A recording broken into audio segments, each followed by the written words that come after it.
ஆதாரம்னு கேட்குறாங்க. ஒரு 1 week back மாண்புமிகு நிதி அமைச்சர் பேசும்போது ஒரு 3 டிபார்ட்மெண்ட்லேருந்து ரிவ்யூ பண்ணி அந்த ஃபைல்ஸ்லாம் என் டேபிளில் இருக்குன்னு சொன்னார். அது ஏதோ போகிற போக்கில் அவர் சொல்லலை. மாண்புமிகு பேரவை துணைத் தலைவர் அவர்களே, என்ன வார்த்தை இது? பைத்தியம் மாதிரி பேசுறாங்கன்றாங்க. இதை தான் சட்ட அமைச்சர் சுட்டி காட்டுறாரு. உரிமையில் பேசுவது, வாடா போடா என்ன பேசுவது, இந்த மரபுக்கு விரோதமான வார்த்தைகளை பேசுவது, இதையெல்லாம் அவர்கள் தவிர்க்க வேண்டும். வர்ணம் பூசுவதற்கு மட்டுமல்ல, உங்கள் வீட்டை பாதுகாக்கவும் ரூபிலெக்ஸ் பெயிண்ட்ஸ். பள்ளிக்கல்வித்துறை அமைச்சர்கள். மாண்புமிகு பேரவை தலைவர் அவர்களே, பல்வேறு விஷயங்களை மூத்த உறுப்பினர் அண்ணன் சுட்டி காண்பித்துக் கொண்டிருந்தார். நேற்று கூட மூத்த உறுப்பினர் ஏவாவில் அண்ணன் பேசும்போது சமஸ் அவர்களினுடைய ஒரு புத்தகத்தை கூட காட்டினாங்க. நான் சமஸ் அவர்களினுடைய வார்த்தைகளை நல்லா படிக்கக்கூடிய ஒரு ரீடர்.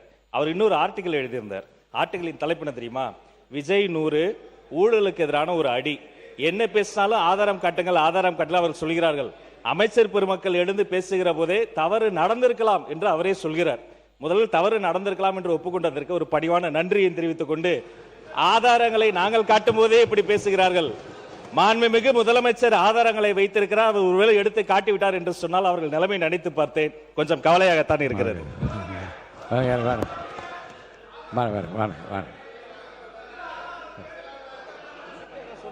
ஆதாரம் ஆதாரம் மாண்பு முதலமைச்சர் உட்காருங்க. மாண்பு முதலமைச்சர் உட்காருங்க. உட்காருங்க உட்காருங்க. மாண்பு முதலமைச்சர் உட்காருங்க. உட்காருங்க உட்காருங்க. இருங்க இருங்க. ஆதாரம் இருக்கான்னு கேட்டீங்க. திடீரென்று முதலமைச்சர் எந்திரிச்சு பேச முற்படுறாங்க. அப்போ திருப்பி எதுக்காக நீங்கள் கத்திட்டு? உட்காருங்க, தயவு செய்து உட்காருங்க, எழுந்திருக்காதீங்க. மாண்பு முதலமைச்சர் அவர்கள். மாண்புமிகு பேரவைத் தலைவர் அவர்களே, நான் அதை சொல்ல வேணான்னு தான் நினச்சேன். ஆதாரம்னு கேட்குறாங்க. ஒரு 1 வீக் பேக் மாண்புமிகு நிதி அமைச்சர் பேசும்போது ஒரு 3 டிபார்ட்மெண்ட்லேருந்து ரிவ்யூ பண்ணி அந்த ஃபைல்ஸ்லாம் என் டேபிளில் இருக்குன்னு சொன்னார். அது ஏதோ போகிற போக்கில் அவர் சொல்லலை. உண்மையிலேயே என் டேபிளில் இருக்கு. அத்தனையும் ப்ரூஃபோடு இருக்கு. ஓப்பன் பண்ண வச்சிடாதீங்க. எப்போ ஓப்பன் பண்ணணுமோ அப்போ கரெக்டாக எல்லாமே ஓப்பன் ஆகும். மாண்புமிகு இந்து அறநிலையத்துறை அமைச்சர் அவர்கள். இந்து அறநிலையத்துறை அமைச்சர் அவர்கள். மாண்புமிகு பேரவை தலைவர் அவர்களே, நம்முடைய மதிப்பிற்குரிய அண்ணன்கள் எல்லாருமே பேசுங்க பேசுங்கன்றாங்க. ஆனால் முதலமைச்சர் பேச ஆரம்பிச்சார்னா, ஆதாரத்தை காட்ட ஆரம்பிச்சார்னா என்ன நடக்கும்ன்றது இதுல இருந்தே நம்ம புரிஞ்சிக்க முடியும். ரெடியா? மாண்பு முதலமைச்சர் அவர்கள்.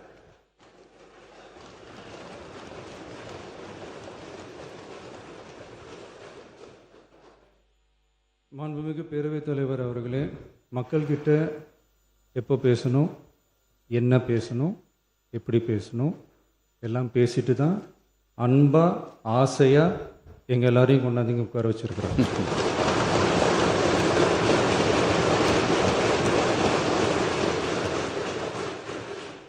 நான் பேசுவேன், பேசக்கூடாதுலாம் ஒன்றும் இல்லை. இடைத்தேர்தலையாவது சில பேருக்கு நல்லது நடக்கணும்ல.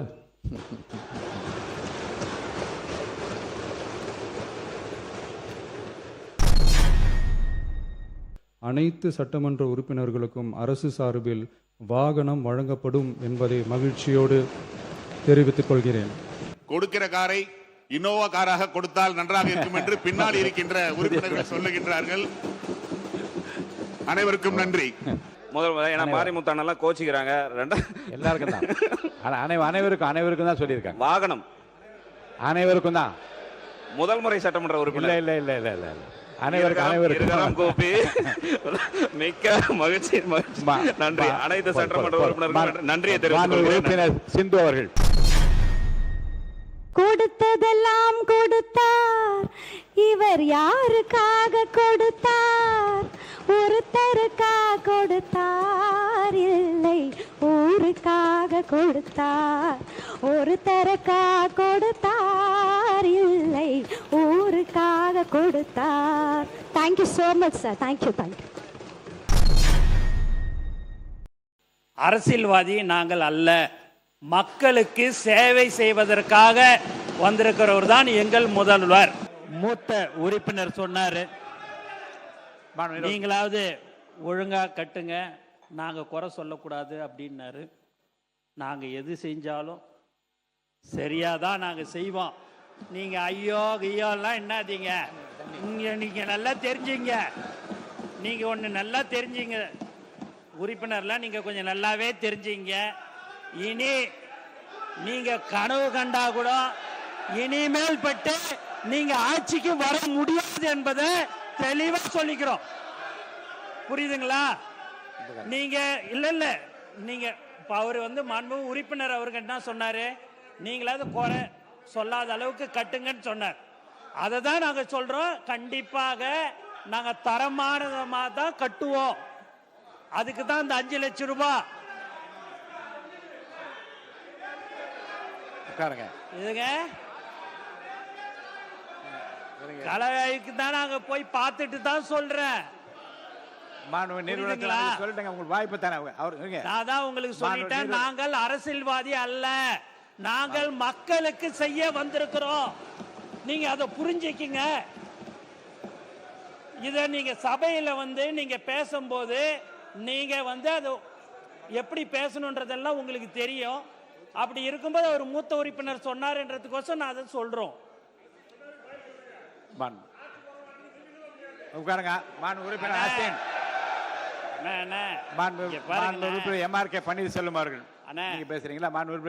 உறுப்பினர் அண்ணன், நான் உங்களுக்கு சொல்றேன், மக்கள்கிட்ட போய் நீங்க பாருங்க. நீங்க இவ்வளவு காலம் இருங்க. நாங்க இப்போ 3 மாசம் தான் ஆச்சு. நாங்க போற இடம்லாம் என் அண்ணனை பார்த்துக்கோ, என் பிள்ளைய பார்த்துக்கோ, என் தம்பிய பார்த்துக்கோ அப்படின்றாங்க. ஏன் இதெல்லாம் நாங்க சொல்றோம் அப்படின்னா, நாங்க உண்மையா சொல்றோன்னே, யாரும் தவறு செய்ய மாட்டோம். திரும்ப இதை சொல்லிச்சுக்கோம். புரியுதுங்களா? அதனால நீங்க உங்க இஷ்டத்துக்கு நீங்க ஏதாவது பேசணும்னுட்டு பேசாதீங்க. இல்ல, நான் அதை அனுமதிக்க மாட்டேன். மாண்புமிகு கே.என். நேரு அவர்கள். புதிதாக சட்டமன்றத்திற்கு வந்துள்ள எம்எல்ஏக்களுக்கு கார் தந்துள்ள நமது முதல்வர் அவர்களுக்கு நன்றியை தெரிவித்துக் கொள்கிறேன். ஒரே ஒரு விஷயம் ஃபன்னாக சொல்கிறேன். நான் கல்லூரி படிக்கும்போது காதல் தோல்வி, வேலையும் இல்லை, காரும் இல்லை. இன்னைக்கு வேலையும் கொடுத்துருக்காரு தலைவர், காரும் கொடுத்துருக்காரு. ஸோ ரொம்ப நன்றியை தெரிவிச்சுக்கிறேன். ஏன்னா நான் ட்ரெயினில் தான் வரேன். அங்கேருந்து இங்கே உள்ள ஆட்டோவில் உள்ளே வரும்போதெல்லாம் ஒவ்வொரு தடவையும் காவலர் பணியாளர்கள்லாம் கேட்பாங்க, யார் நீங்கள் எம்எல்ஏன்னு சொல்லுவேன். ஐடி கார்டெலாம் எடுத்து காமிச்சாலும் நம்ப மாட்டாங்க. ஸோ அதனால் இன்னைக்கு 2 விஷயத்தில் நாங்கள் ரொம்ப மகிழ்வாக இருக்கோம். விவசாயிகளும், மக்கள் பணி செய்கிற பசியை போக்குற விவசாயிகளும் சந்தோஷமாக இருக்காங்க. மக்கள் பணி செய்கிற சட்டமன்ற உறுப்பினரும் சந்தோஷமாக இருக்கிறாங்க. ஸோ எல்லாரோட வாயிலாகவும் நான் மிகப்பெரிய நன்றியை தெரிவித்துக் கொள்கிறேன். நன்றி. பேரவை மாண்புமிகு மக்கள் நல்வாழ்வுத்துறை அமைச்சர், பேரவை துணைத் தலைவர் அவர்களே, இப்போ மாண்புமிகு திமுக சட்டமன்ற உறுப்பினர் ரொம்ப உணர்வுபூர்வமாக விவசாயிகள் மீது அக்கறையை உணர்வுபூர்வமாக பேசினார். காவிரி விவகாரத்தில் திமுக எந்த அளவுக்கு துரோகங்கள் இழைத்தது என்று பேச ஆரம்பித்தால் நிறைய விஷயங்கள் பேசலாம்.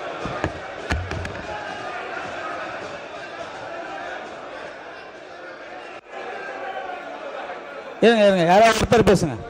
ஒருவர் பேசுங்க. மித்தவங்களாம் உட்காருங்க. யாராவது ஒருத்தவங்க பேசுங்க. மித்தவங்களாம் உட்காருங்க.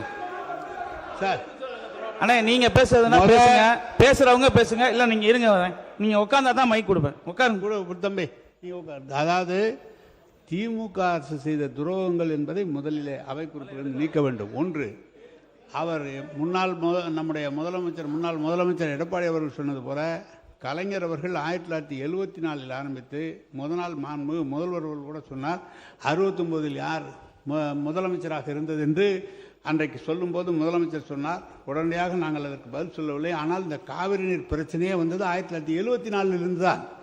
மறு ஒப்பந்தம் செய்கிற போது தான் இந்த பிரச்சனை. அந்த காலத்திலிருந்து இதுவரை தொடர்ந்து வழக்கு போடுவது, நேரடியாக பேசுவது, 3 முறை நேரடியாக சென்று பேசி வழக்கு போட்டு நடுவர் ஒன்று அமைத்து அதற்கான தீர்ப்பை உண்டாக்கி திருப்பி குடிநீருக்காக என்றவர்கள் மாற்றி அமைத்து தொடர்ந்து திராவிட முன்னேற்ற கழகம் அந்த நடவடிக்கை எடுத்துக்கொண்டு வருகிறது.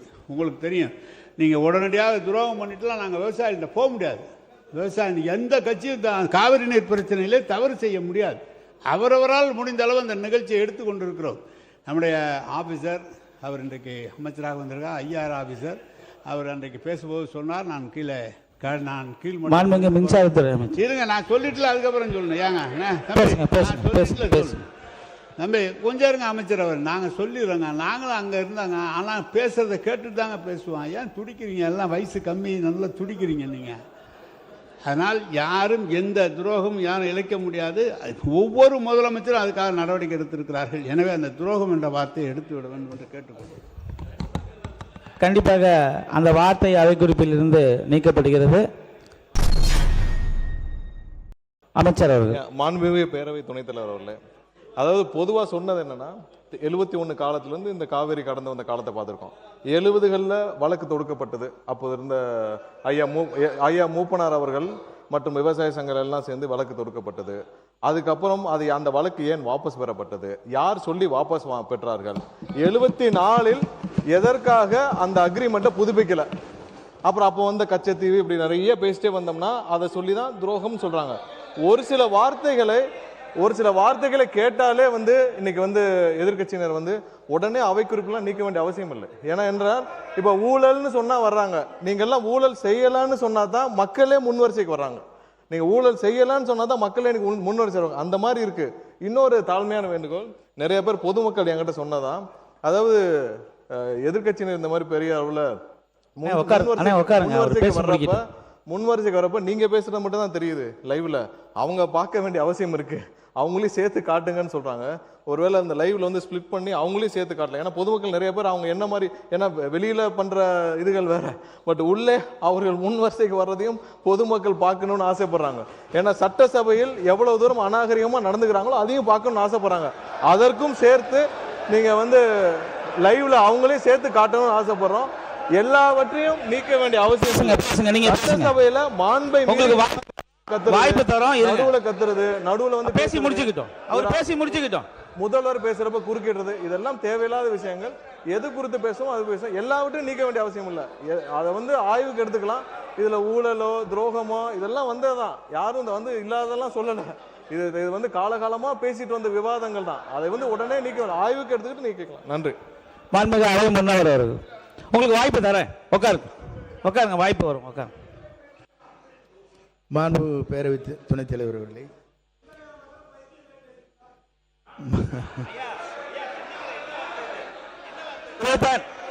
இல்ல ஒரு நிமிஷம். மாண்புமிகு பள்ளி கல்வித்துறை அமைச்சர். மாண்புமிகு பேரவை துணைத் தலைவர் அவர்களே, என்ன வார்த்தை இது? பைத்தியம் மாதிரி பேசுறாங்கன்றாங்க. இதைத்தான் சட்ட அமைச்சர் சுட்டி காட்டுறாரு.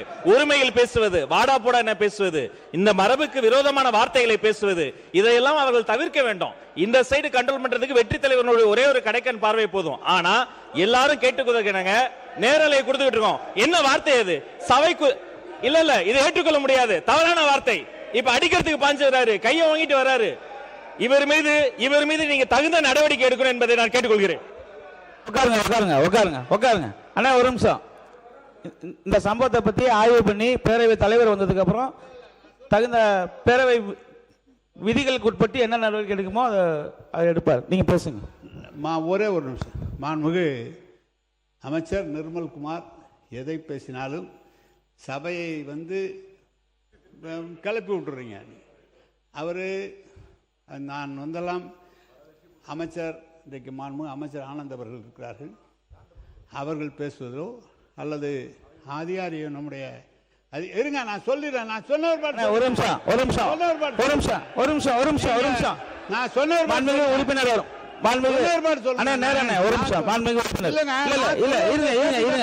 இருங்க, நான் சொல்றேன். இங்க பாருங்க. இருங்க. அண்ணா ஒரு நிமிஷம். இல்ல அங்க மைக் கொடுக்காதீங்க, கட் பண்ணுங்க.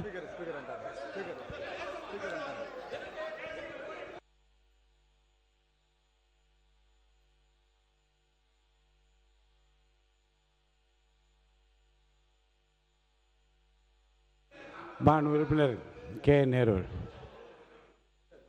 எல்லாரும் இருக்கிறாங்க. ஆனா நீங்க மட்டும் ஏன் அப்படி குரோதமாக பேசுறீங்க? இருங்க வரேன். என்ன இருங்க வரேன். ஏன் பாய் இருங்க பாய், நான் இருங்க. என்ன அப்படி பேசுறீங்க? ஏன் அப்படி பேசுறீங்க? மாண்பு சட்டம் இருங்க. நீங்க வந்து நான் அப்புறம் ஏதாவது சொன்னா வருத்தப்படுவீங்க. இருங்க, ஒன்று ஒன்றா சொல்லிட்டு வரேன். இருப்ப காமிக்கிறீங்க. மாண்பு உறுப்பினர் கே நேரு அவர்கள், மாண்பு உறுப்பினர் இருங்க இருங்க இருங்க மாண்பு உறுப்பினர் கே நேரு அவர்களுக்கு உட்காருங்க. மாண்பு ஒவ்வொருத்தரும் நான் வரேன். கொஞ்சம் இருங்க. மாண்பு சட்டத்துறை அமைச்சர் இருங்க, நீங்கள் விளக்கமாக பேசுங்க, பதில் சொல்லுவோம். மாண்புமிகு பேரவைத் தலைவர் அவர்களே, கேட்டுதான் யாரும் எதுவும் குதர்க்கமாலாம் பேசுறதில்ல.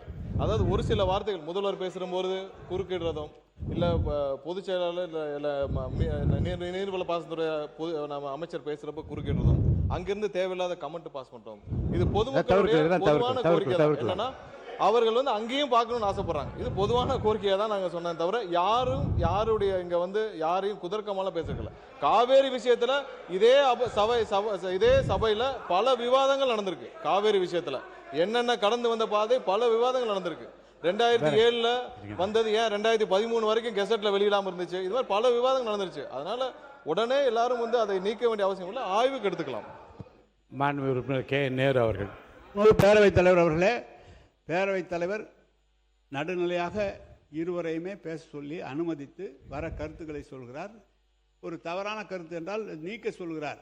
ஆனால் நேரடியான ஒளிபரப்பு இது நீக்கினாலும் நாங்கள் பத்திரிகையில் தான் வராமல் இருக்குமே தவிர நேரடியாக ஒளிபரப்பாயிருக்கு. எங்களுடைய முகத்தை காண்பிக்கவில்லை என்றெல்லாம் இந்த சட்டமன்றத்தில் எவ்வளவோ நிகழ்ச்சிகளை நாங்கள் பார்த்திருக்கிறோம், எவ்வளவோ காரசாரமான விவாதங்களை நடத்தியிருக்கிறோம். ஆனால் திறந்தாழ்ந்து என்றைக்கும் போனதில்லை. நீங்கள் மக்கள் பார்த்து கொள்ளட்டும்.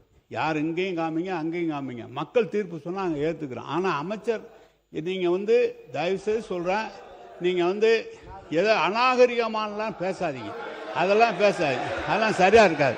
சொல்லுங்கள் அநாகரிகம். அது அவை முன்னவர் வரேன், நான் வரேன்.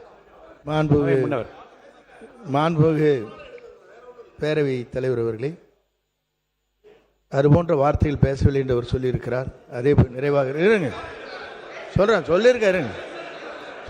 சொல்றாருப்பா. ஆகவே அவர் சொன்னது ஒன்றே ஒன்றுதான், அந்த பகுதியிலும் காட்டுங்கள் மக்கள் பார்க்கட்டும்னு தான் சொன்னார், தவிர வேற ஒன்றும் இல்லை. தயவு கூர்ந்து ஆகவே மாண்புமிகு உங்களை பார்க்குறேங்க, மாண்புமிகு நம்முடைய எதிர்க்கட்சி துணைத் தலைவர் அவர்கள் இங்கே பேசுகிற போது சொன்னார்கள் காவிரி நீர் பிரச்சனை பற்றி.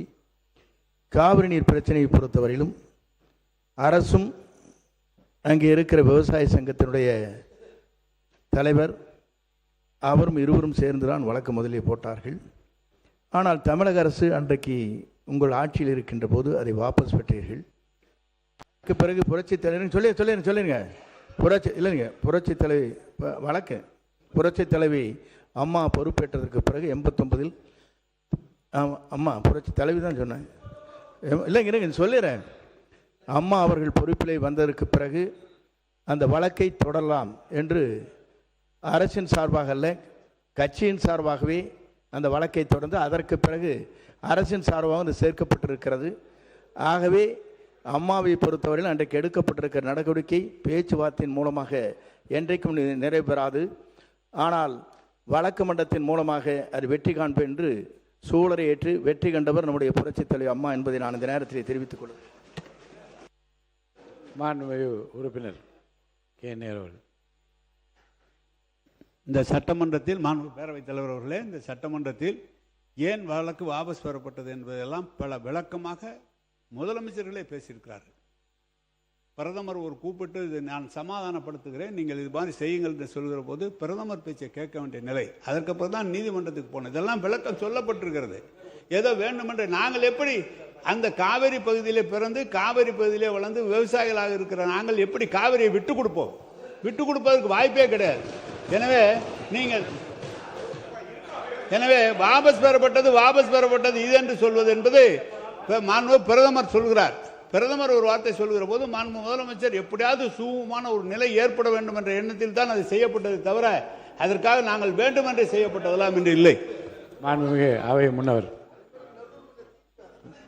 பேரவைத் தலைவர் அவர்களே, பிரதமர் எங்களை அழைத்து பேசினார்கள், ஆகவே நாம் வாபஸ் பெற்றோம் என்று சொன்னார்கள், அதற்கு நன்றி.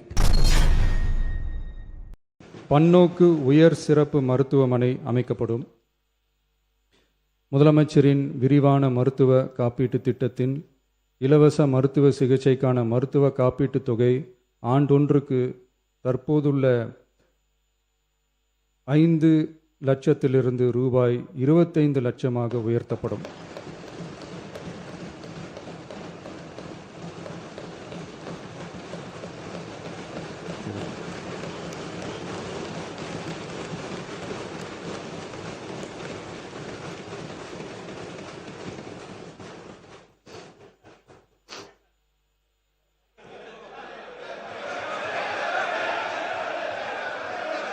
நீங்க படிங்க உட்காருங்க. மாநில உறுப்பினர் ஆசிரியர் உட்காருங்க. பேரவை முன்னவர் உட்காருங்க. அப்புறம் எடுக்கலாம். உட்காருங்க.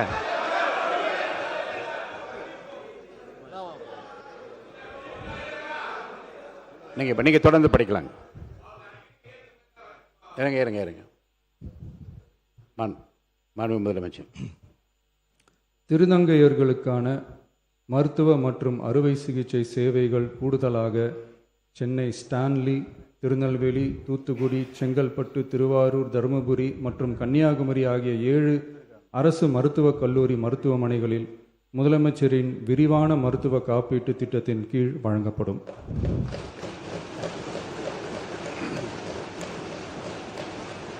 தமிழ்நாட்டில் 2014 ஆண்டிற்கு பிறகு புதிய அரசு செவிலியர் கல்லூரிகள் தொடங்கப்படாத நிலையில் தரமான மருத்துவ சேவைக்கு தேவையான செவிலியர், மருந்தியல் மற்றும் துணை மருத்துவ பணியாளர்களை உருவாக்கும் வகையில் அரசு மருத்துவக் கல்லூரிகளில் ரூபாய் 351 கோடி மதிப்பீட்டில் கூடுதல் மாணவர் சேர்க்கை இடங்கள் உருவாக்கப்படும். 7 புதிய அரசு செவிலியர் கல்லூரிகள் தொடங்கப்பட்டு 660 பிஎஸ்சி செவிலியர் மாணாக்கர் இடங்கள் உருவாக்கப்பட்டு ஏற்கனவே உள்ள செவிலியர் கல்லூரிகள் மற்றும் செவிலியர் பள்ளிகளில் கூடுதலாக 1925 கூடுதல் மாணாக்கர் இடங்கள், எண்முறை மருத்துவம் உள்ளிட்ட 12 துணை மருத்துவ படிப்புகளில் 2778 மாணாக்கர் இடங்கள்,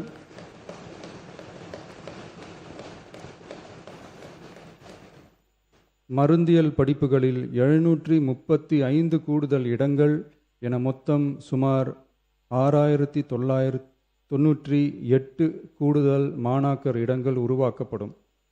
தமிழ்நாட்டில் அதிகரித்து வரும் புற்றுநோய்களை தடுக்கவும் தரமான சிகிச்சை வழங்கவும் முதலமைச்சரின் புற்றுநோய் பராமரிப்பு இயக்கம் chief ministers cancer care mission 677 கோடியே 44 லட்சம் ரூபாய் மதிப்பீட்டில் மேம்படுத்தப்படும்.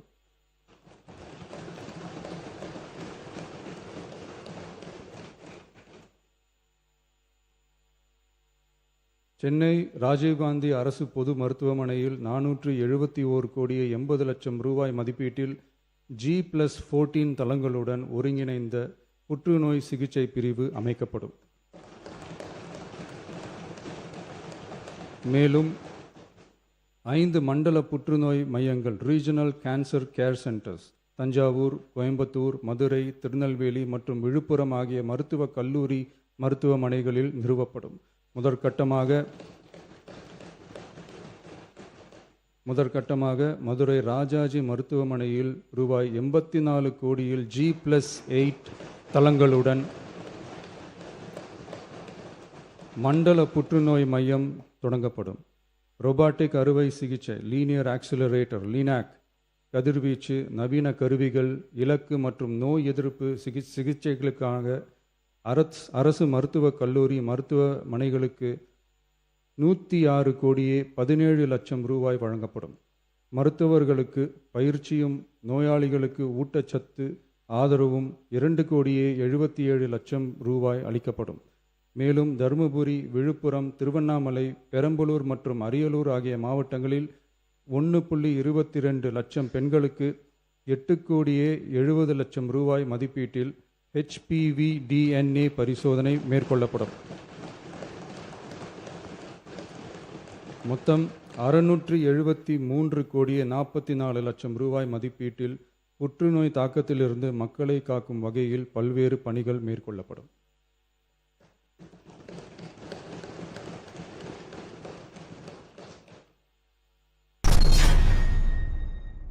ஒரு நேரத்தில் ஏன்டா இவர் அரசியலுக்கு வந்தாருன்னு நான் நினைப்பேன். ஏன் அப்படின்னு பார்த்தீங்கன்னா, இந்த யூடியூப்பில் கடந்த 2 வருஷம் 2.5 வருஷமாக அவரை திட்டாத திட்டில்லை. 1 சீட்டு வாங்குவாரா, 2 சீட்டு வாங்குவாரா, 5%, 3%, 7%, இப்படியா எல்லாரும் இலக்காரமாக எல்லாருமே பேசினாங்க. அதுலேயும் இந்த யூடியூப்பில் டிவியில் வாடகை வாயிலாம் இருக்குது. அந்த வாய் என்னன்னா பேசணுமோ அவ்வளவும் பேசும். நான் கடந்த 28 வருஷமா 29 வருஷமா யாராவது ஏதாவது சொன்னாங்கன்னா, படத்தை பற்றி சொன்னாங்களும் கூட ஏதாவது சொன்னேன்னா, அதெல்லாம் விட்டுட்டு போனேன். 10 பேர் சொல்கிறாங்க, அதில் 11 நினச்சிங்க, அதெல்லாம் விட்டுப்போங்க, அதெல்லாம் ஏன் கண்டுக்கிறீங்க அப்படின்வார். நம்ம ஆளுங்க எல்லாம் புதுசாக அரசியலில் வந்தவங்க எல்லாம் எங்கள் கூட புதுசாக வந்தவங்களாம் விடக்கூடாது அப்படி இப்படின்வாங்க. அதெல்லாம் விடுங்க, அவங்க பாட்டுன்னு பேசணும்னு பேசுகிறாங்க, அவங்க பாட்டுன்னு பேசட்டுமே, நமக்கு எதுக்கு இப்போது, அவங்க விட்டு நம்ம வேலையை பார்ப்போம்னு சொல்லக்கூடியவர் தான் எங்கள் தலைவர் தளபதி என்பதையும் தெரிவிச்சுக்கிறேன். அப்போ நான் அதை நினைப்பேன், இப்படியெல்லாம் அவரை சொல்கிறாங்க, மக்களுக்கோசமும் எங்களுக்கோசமும் அதையெல்லாம் பொறுத்து கொண்டு பரவாயில்ல யார் எப்படி பேசினாலும்ட்டுன்னு நானும் சார் இதுமாரி பெரிய பெரிய கட்சியெல்லாம் கூட்டணி வச்சுருக்குறாங்க, நம்மளும் கூட்டணியில் தனியாக நிற்கிறோம் அப்படின்ட்டு தைரியமாக தில்லா தனியாக சிங்கிளாக நிற்போம், கண்டிப்பாக நம்ம ஜெயிப்போம், அதில் எந்த வித மாற்று கருத்தும் இல்லை. நீ எதுக்கு, நீ உனக்கே பயமாக இருக்குதா அப்படின்னு என்னை கேட்டேன். பயப்படல சார், நான் பயப்படல, இருந்தாலும் ஒரு பயம் எனக்குள்ளார ஒன்று இருக்குது. நீங்கள் எப்படியாவது இந்த முதலமைச்சராக நீங்கள் ஆகணும். உச்சத்தில் இருக்கும்போதே நான் என்னுடைய மக்கள், தமிழ்நாட்டு மக்கள் என்னை உச்சத்தில் வச்சாங்க. அப்படி வச்சுருக்கும்போது அந்த உச்சத்தில் இருக்கும்போதே நான் விட்டுட்டு அரசியலுக்கு வரணுன்னு தான், மக்களுக்கு சேவை செய்யணுன்றது எண்ணம் தான் எனக்கு இருக்குதே ஒழிய, நான் ரிட்டையர்ட் ஆன பிறகு நான் அரசியலுக்கு வர்றதுக்கெலாம் எனக்கு விருப்பம் இல்லை.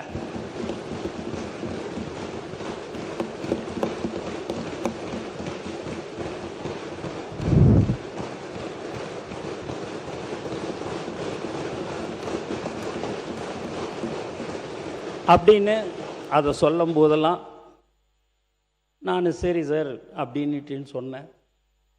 எங்கள் ஆளுங்க மாவட்ட செயலாளருக்கெல்லாம் சீட்டு கொடுக்கும்போது போய் வா இந்த மாதிரி சீட்டுக்கு இல்லை நீ நில்லுன்னும் போது, இல்லை எனக்கு வேணாண்ணே, நான் இட்டுன்னு வர ஒரு ஆளை நீங்கள் சீட்டு கொடுத்துருங்கண்ணே தொகுதியில், எங்களுக்கு வேணான்னு, நான் பார்த்துக்கிறேன்பா, டெபாசிட்டு மட்டும் நீ பணத்தை கட்டிட்டா போதும், நீ பாட்டுன்னு போய் விசில் சின்னத்துக்கு போய் நீ வெறும் ஓட்டை மட்டும் கேளு, அது ஆட்டோமேட்டிக்காக இல்லைண்ணே, ஏதாவது ஆயிடுச்சுன்னா தலைவருக்கு அது தப்பாயிடும்ண்ணே, நான் வேறு யாரையாவது சொல்கிறேன்னு சொல்லி நிறையா பேர் இட்டுன்னு வந்து இப்போ 75-80% ரசிகர் மன்றமாக, மக்கள் இயக்கமாக, நற்பணி இயக்கமாக இருக்கிறதுல இருந்தவங்க தான் இன்றைக்கி இருக்கிறாங்க.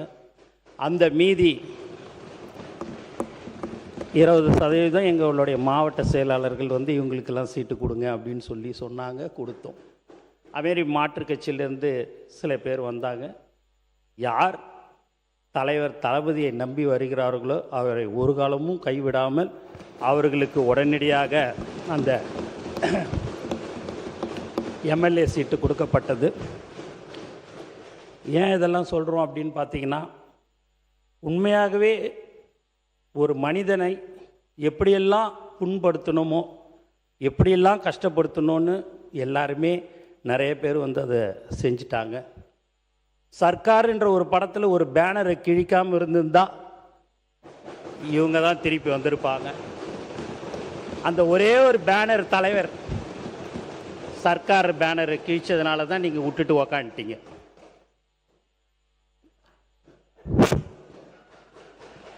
அதை நீங்கள் கிழிக்காமல் இருந்திருந்தீங்கன்னு வச்சிங்களேன், நீங்கள் தானே இருந்திருப்பீங்க அடுத்தாப்புல. நீங்கள் அந்த ஒரு பேனரை கிழிச்சதுனால தான் நீங்கள் இல்லை.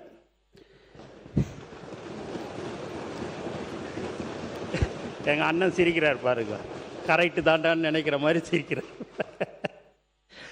ஏன் இப்படிலாம் சொல்கிறோம் அப்படின்னா, எங்களுக்கு தெரிஞ்சதெல்லாம் எங்கள் தலைவர் தளபதி, எங்களுடைய உயிர் மூச்சு நாடி அனைத்தும் தலைவர் தான். எங்களுக்கு வேறு எதுவும் தெரியாது.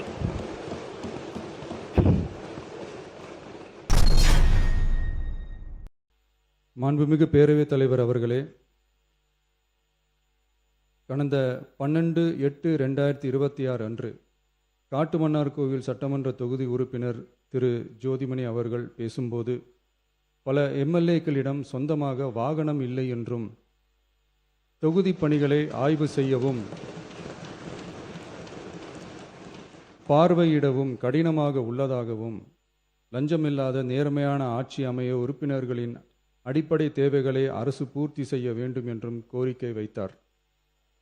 எந்த ஒரு பொருளாதார பலம் இல்லாமல் சட்டமன்ற உறுப்பினர்களாக பணியாற்றி கொண்டிருப்பவர்கள் தங்களின் தொகுதி பணிகளை செய்ய சொந்த வாகனங்களோ அல்லது உதவியாளர்களையோ வைத்துக்கொள்ள முடிவதில்லை என்றும் தெரிவித்தார். மேலும் இது தொடர்பாக கோரிக்கைகளும் வரப்பெற்றது. மக்களாட்சியின் மிக முக்கிய தூண்களில் ஒன்றாக விளங்குபவர்கள் மாண்புமிகு சட்டமன்ற உறுப்பினர்கள். தமிழ்நாடு சட்டமன்ற வரலாற்றில் எளிய பின்னணியில்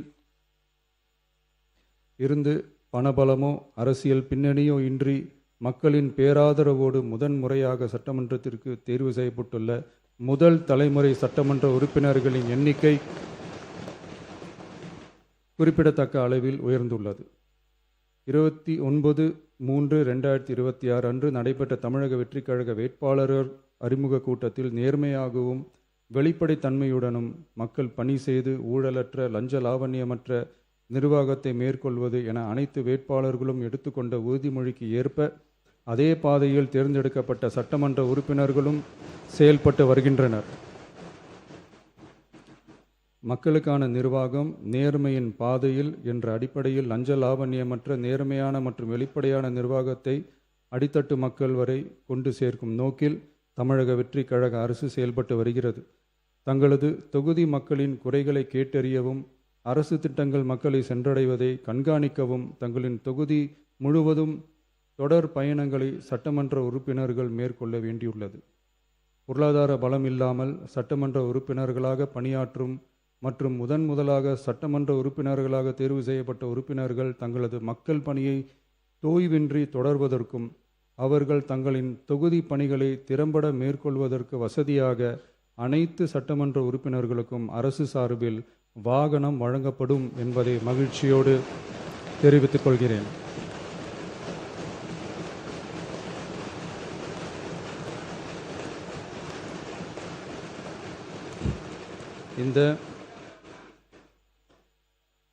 இந்த அறிவிப்பு சட்டமன்ற உறுப்பினர்கள் தங்களின் பயண தேவைகளுக்காக பிறரை சார்ந்து இருப்பதை தடுத்து அவர்கள் எவ்வித சமரசமும் இன்றி சுதந்திரமாகவும் நேர்மையாகவும் தங்களின் தொகுதிக்கு உட்பட்ட கிராமப்புற மற்றும் தொலைதூர பகுதிகளுக்கு எளிதாக பயணம் செய்து தொகுதி முழுவதும் உள்ள மக்களை நேரடியாக சந்தித்து அவர்களின் குறைகளுக்கு தீர்வு காண வழிவகுக்கும். அதோடு மட்டுமின்றி சட்டமன்ற உறுப்பினர்களின் பொருளாதார சுமையை குறைத்து கடைக்கோடி மக்களுக்கு லஞ்ச லாவண்யமற்ற நேர்மையான மற்றும் வெளிப்படையான நிர்வாகத்தை அளிக்கவும் உதவும். மேலும் சட்டமன்ற உறுப்பினர்கள் தங்களது தொகுதி சார்ந்த பல்வேறு பணிகளை மேற்கொள்ள ஏதுவாக சட்டமன்ற உறுப்பினர்கள் ஒரு உதவியாளரை நியமித்துக் கொள்வது அவசியம் என கருதப்படுகிறது.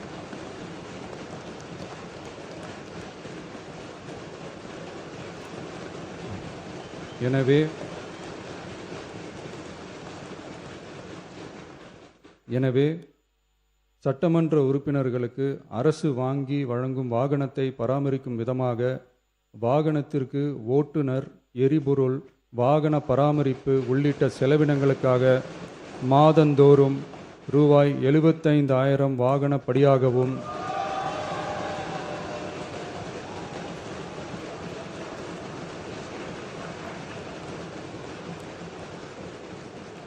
அலுவலக பணிகளில் உதவி செய்ய ஓர் உதவியாளரை நியமித்துக் கொள்ள மாதந்தோறும் ரூபாய் 25,000 உதவியாளர் படியாகவும்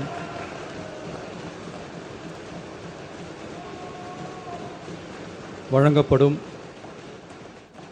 இதற்காக உரிய சட்டத்தில் திருத்தங்கள் மேற்கொண்டு ஆணைகள் வெளியிடப்படும் என்பதையும் தெரிவித்துக் கொள்கிறேன். நன்றி. மாண்புமிகு உறுப்பினர் ஜோதிமணி அவர்கள். மாண்புமிகு உறுப்பினர் ஜோதிமணி அவர்கள் பேசுங்க. மாண்புமிகு பேரவைத் தலைவர் அவர்களே,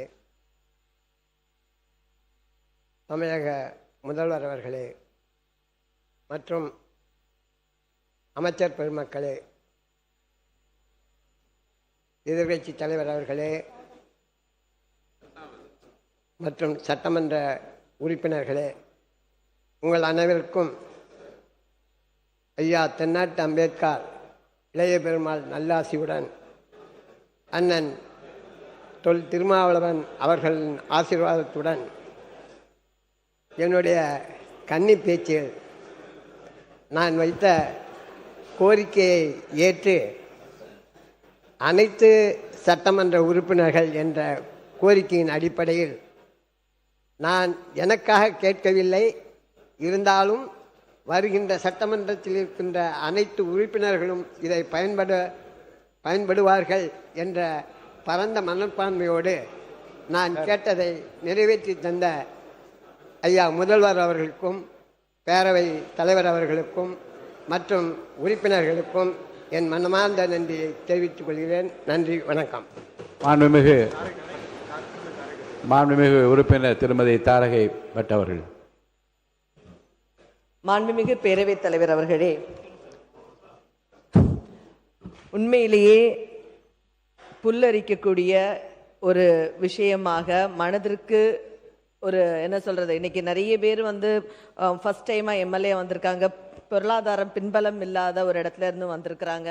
அவர்களுக்கெல்லாம் இன்றைக்கு நமக்கு இன்னைக்கு ஒரு காரு, சட்டமன்ற உறுப்பினர்களுக்கான காரு, டிரைவருக்கான சேலரி, ப்ளஸ் அந்த இது உதவியாளர்களுக்கான சேலரி எல்லாம் கவர்மெண்ட்டே நம்ம அரசாங்கம் கொடுக்குன்னு சொல்கிற டைமில் எதிர்கட்சியில் இருக்கிறவங்களுக்கும் இது உண்மையிலேயே இப்போ சந்தோஷமாக தான் இருக்கும். அவங்களுக்கு வெளிப்படுத்த முடியாது, அது எனக்கு தெரியும். நாங்களும் அங்கே இருந்தாலும் இதை தான் பண்ணியிருப்பாங்க யார் இருந்தாலும். எனவே இது மாண்புமிகு முதலமைச்சர் அவர்களுக்கு என்னுடைய வணக்கத்தையும் வாழ்த்துக்களையும் தெரிவித்துக் கொள்கிறேன். அதே போல இன்றைக்கு 110 கீழ் கொடுத்தக்கூடிய அனைத்து விதிகளையும் பார்த்தோன்னா இந்த அரசு மக்களுக்கான அரசு என்பதை திரும்ப திரும்ப சொல்லிக் கொண்டிருக்கிறார்கள். இந்த அரசில் கூடுதலாக ஏன்னா முதலமைச்சர் விரிவான காப்பீடு திட்டத்தில் 5 லட்சம் வந்து கண்டிப்பாக அந்த மக்களுக்கு நமக்கு தெரியாது. ஆனால் இப்போ 25 lakhs இன்க்ரீஸ் பண்ணி கொடுத்துருக்கிறது. அதுவும் ஏன்னா எல்லா இடத்துலையுமே எல்லா மற்ற கவர்மெண்ட் அதர் கண்ட்ரீஸ்ல நம்ம பார்த்தோம்னா மருத்துவ சேவை என்பது கவர்மெண்ட் தான் நமக்கு கொடுத்துட்டு இருந்து. ஆனால் இன்றைக்கு இந்தியாவிலேயே தமிழகத்தில் மருத்துவ சேவை நமக்கு கவர்மெண்ட் கொடுக்கும், 25 லட்சம் ரூபாய் கொடுக்கும்னு சொல்றது அதுவும் ஒவ்வொரு சாமானிய மக்களுக்கும் பெருமையான ஒரு நன்றி மட்டும் சொன்ன திட்டத்தை சொல்லணும் இல்ல புதிய, அதாவது எனவே இந்த கோரிக்கை எழுதும் வைக்காமல் விளக்கமாக பேசாமல் நன்றி மட்டும் சொல்லி முடிங்க. எனவே மாண்புமிகு முதலமைச்சர் அவர்களுக்கு காங்கிரஸ் பேரியக்கத்தின் சார்பாக எங்களுடைய நன்றியை தெரிவித்துக் கொள்கிறோம். மாண்புமிகு பள்ளிக்கல்வித்துறை அமைச்சர் அவர்கள். மாண்புமிகு பேரவை தலைவர் அவர்களே, மழை கொடுக்கும் குடையும் ஒரு 2 மாதம், வருஷத்துல 2 வாட்டி தான் மழை பெய்யும். வயல் கொடுக்கும் குடையும் ஒரு 3 மாதம், பசு கொடுக்கும் குடையும் ஒரு 4 மாதம். பார்த்திபனாம் எங்க முதல்வருக்கோ 4 மாதம். அத்தனை ஆண்டுகள் கழித்து ஆவின் கொள்முதலை ஏத்தி இருக்கிறாரு, மருத்துவ அறிவிப்பு தந்திருக்கிறாரு.